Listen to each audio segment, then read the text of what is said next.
अस्सलामुअलैकुम। उम्मीद है कि आप बिल्कुल ठीक होंगे। आज हमारे पास एक ख़ास मेहमान हैं।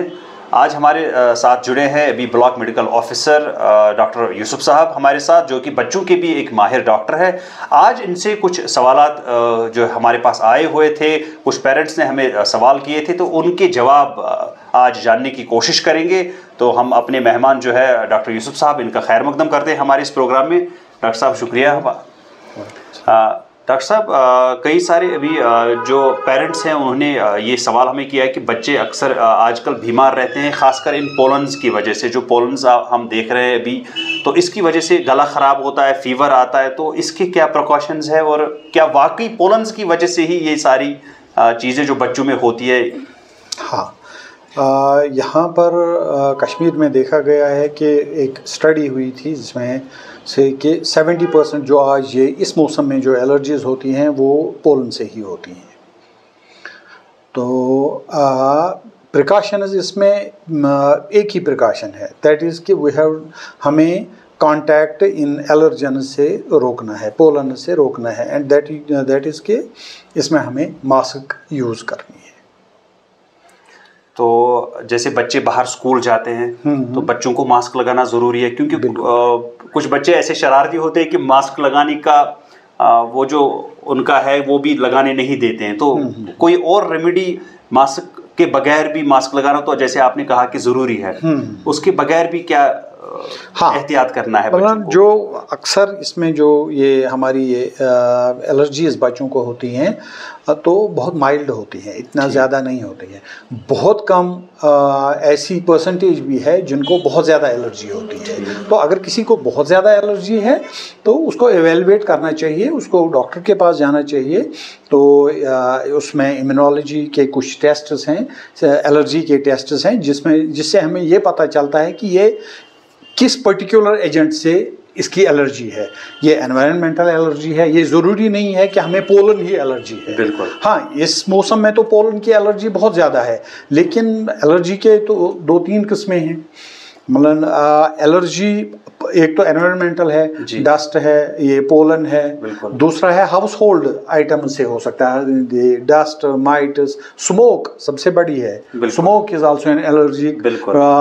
Yesterday we were celebrating no tobacco day, world no tobacco day, जिसमें ये बहुत बड़ा काज है घरों में, क्योंकि जो आम लोगों को ये पता नहीं है कि हम पैसिव स्मोकिंग अपने बच्चों को कर रहे हैं। अगर वो खुद पी रहा है, उसको लग रहा है सिर्फ मैं पी रहा हूँ, बिल्कुल, बल्कि उससे ज्यादा वो अपने बच्चों को पिला रहा है, जो बच्चे सामने हो। बिल्कुल बिल्कुल, जो उसके घर में है, घर वाले ध्यान में भी नहीं रहता हमारे। हाँ एग्जैक्टली, ये ध्यान में भी नहीं रहता है। तो वो भी एक काज है एलर्जी का, बहुत बड़ी काज एक है एलर्जी की। तो बच्चों को इन सब चीज़ों से हमें दूर रखना चाहिए। बिल्कुल, स्मोकिंग को बंद करना चाहिए।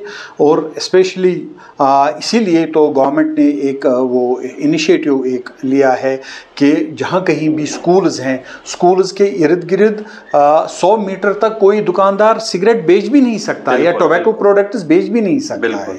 तो दिस इज़ द बेसिक उसकी यही है। ठीक। और एक सवाल डॉक्टर साहब, जो कि हमारे सामीन ने हमें कहा है कि जिनके छोटे बच्चे होते हैं, खासकर 3 साल से छोटे जो होते हैं, उनकी ये अक्सर शिकायत रहती है कि बच्चे रात भर सोते नहीं है, रात भर पेरेंट्स को भी जगा के रखते हैं, रात भर वो उनकी स्लीप जो है वो बराबर नहीं होती। तो उसका क्या कॉज है? ये जेनेटिक है? क्योंकि आपकी मुस्कुराहट से हम थोड़ा समझ गए। एक्चुअली ये फर्स्ट 3 मंथ्स तक रहता है, नॉट अप टू 3 इयर्स। पहले 3 से 5 महीने तक रहता है। ठीक। इसको हम मिडनाइट कॉलिक भी कहते हैं या इन्फेंटाइल कॉलिक भी कहते हैं जी। तो ये शुरुआती दिनों में रहती है, क्योंकि बच्चे को जब भी वो डकार बाहर निकालना नहीं आता है, इस वजह से थोड़ा सा उसको ये एब्डोमिनल ये कोलिक होता है। तो यूजुअली वो माइल्ड होता है, किसी बच्चे को बहुत ज़्यादा भी हो सकता है। इसमें जब तक बच्चा ये सीख जाता है बर्पिंग, डकार बाहर आना, बिल्कुल डकार निकालना जब तक सीख जाता है, तो तब तक ये थोड़ी बहुत बच्चों को परेशान कर देती है। तो बच्चों से ज़्यादा पेरेंट्स इसमें बिल्कुल काफी परेशान होते हैं, स्पेशली जो पहली बार ये पेरेंट्स बने होते हैं तो उनमें वो ज़्यादा परेशान होते हैं। तो इसमें परेशान होने की ज़्यादा ये नहीं है, क्योंकि जैसे मैंने आपको कहा कि 3 से 5 महीने तक ज़्यादा रहता है, बस उसके बाद नहीं रहता है। जब तक बच्चा ये डकार निकालना सीख जाता है तो फिर हाँ अगर वो किसी को ज़्यादा है तो वो इसमें डॉक्टर को कंसल्ट कर सकता है, तो वो उनकी उसमें मदद कर सकते हैं। शुक्रिया डॉक्टर साहब, इस सवाल का जो जवाब दिया था इन्होंने, तो इसमें थोड़ा सा पेरेंट्स को भी चाहिए कि वो थोड़ा सब्र तहम्मुल से काम ले। एग्जैक्टली शुरुआत है पेरेंटिंग की यही होती है कि अगर हम देखेंगे कि हमारे मज़हब में भी है कि माँ बाप के पैरों के नीचे जन्नत होती है, तो जन्नत ऐसे ही नहीं मिलती। बिल्कुल, थोड़ी सी मेहनत करनी है उसके लिए। डॉक्टर साहब, और एक सवाल हमारा ये था कि जो वैक्सीनेशन आप देते हैं, जैसे सेंटर्स में वैक्सीन अवेलेबल होते हैं, तो कई सारे ऐसे पेरेंट्स हैं जो ये कहते हैं कि वैक्सीन मिस हो गया, क्या वो नेक्स्ट डेट पे वो वैक्सीन डाल सकते हैं? बिल्कुल डाल सकते हैं। कोई भी अगर उनको कोई भी परेशानी हो रिगार्डिंग वैक्सीनेशन, उनको कोई परेशानी है, अक्सर मिथ हमारी वैक्सीनेशन में है, किसी को हल्का सा ज़ुकाम हो तो नहीं इसको नहीं डालना है, इसको तो ज़ुकाम है, जबकि वो कोई कंट्राइंडिकेशन नहीं है। हाँ, ज़्यादा बीमार ना हो बच्चा, फीवर ज़्यादा ना हो बच्चे को, तो तब हम 1 हफ्ता 2 हफ्ता डिले भी कर सकते हैं जब तक बच्चा ठीक हो जाएगा। 2 हफ्ते की बात नहीं, 1 हफ्ते में ही बच्चा ठीक हो जाता है तो नेक्स्ट डेट पर वो डाल सकता है। तो अगर उससे ज़्यादा भी किसी का ये बहुत सारे पेरेंट्स मेरे पास अक्सर आते हैं कि इसका वैक्सीन शेड्यूल हमने शुरू ही नहीं किया है, तो वो बहुत बड़ी गलती हम कर रहे हैं, क्योंकि जितने भी वैक्सीन्स हैं दे आर जो जितने भी ये हैं वैक्सीन प्रिवेंटेबल डिजीज़ हैं जो हमारे नेशनल इम्यूनाइजेशन शेड्यूल में है, तो उससे बच्चों को काफ़ी हद तक रिलीफ मिल जाता है। बहुत सारे ये जो डिजीज़ हैं उनको हम कंट्रोल करने में ये इवन इरेडिकेट करने में कामयाब हुए हैं। जैसे आपको पता है कि पोलियो, स्मॉल पॉक्स, वो इरेडिकेट हमारी कंट्री में तो वो बिल्कुल वो हम तभी इसको हम ये इरेडिकेट करने में कामयाब हुए जब उनकी वैक्सीनेशन वक्त पर हुई। जी डॉक्टर साहब, माओं की तरफ से हमारा एक सवाल ये था कि अक्सर माएँ जो आजकल है वो ब्रेस्ट मिल्क जो है उसको प्रोड्यूस नहीं कर पाते हैं, तो जो मार्केट में उसका सप्लीमेंट आता है, तो कितना वो दूध उनको एक दिन में देना चाहिए, उसका क्या शेड्यूल है? There is no substitute for mother's milk, there is no substitute for mother's milk. हाँ, they need counselling, mothers need counselling how to, specially जो पहली बार माँ बनी है, जैसे मैंने आपको कहा है कि उनको बहुत कम एक्सपोजर होता है। They should consult experts, gynaecologists, paediatricians के how they will help them. Usually इसमें ये होता है कि अभी आजकल जो हमारे ट्रेंड यहाँ चले हैं कि मदर को सर्जरी हुई है, मदर को LSCS हुआ है, डिलीवरी हुई है, तो सबसे पहले हम बच्चे के मुंह में बोतल भर देते हैं। जी बिल्कुल। तो देयर इज़ वहाँ पर इसको हम कहते हैं निपल कन्फ्यूजन होता है, क्योंकि जब भी हम बच्चे के मुंह में निपल डाल देते हैं तो उससे खुद ही दूध निकल जाता है। बिल्कुल, उसमें उसको सक करने की ज़रूरत भी नहीं पड़ती। लेकिन जब वही बच्चा माँ की छाती के साथ लगता है तो वहाँ उसको सक करना पड़ता है। जी बिल्कुल। तब तक दूध नहीं बनेगा। तो जो पहली बार माँ बन जाती है, बच्चा रोता है, वो यही समझती है कि मुझे दूध ही नहीं है। ओके, मतलब तो हर कुदरती लिहाज से अगर हम देखें तो हर एक माँ कर सकती है, हर एक माँ दूध प्रोड्यूस कर सकती है। रियरली ये होगा 0.001% कोई होगा कि जो नहीं कर सकता है, दे कैन कंसल्ट डॉक्टर। तो ये बट जो बाय एंड लार्ज इसमें जो है वो है कि पेरेंट्स नीड, स्पेशली मदर्स जो पहली बार ये माँ बन गई हैं, दे नीड काउंसलिंग। बिल्कुल, काउंसलिंग की बहुत ज़्यादा ज़रूरत है। Nothing on earth can replace mother's milk, nothing on earth. हम जब अक्सर उन डब्बों को भी खरीदते जो सप्लीमेंट होते हैं तो उसमें नीचे लिखा होता है mother's milk is the best, because it has those artificial, they have been banned by World Health Organization. ठीक, artificial milk, artificial foods, they have been banned by World Health Organization.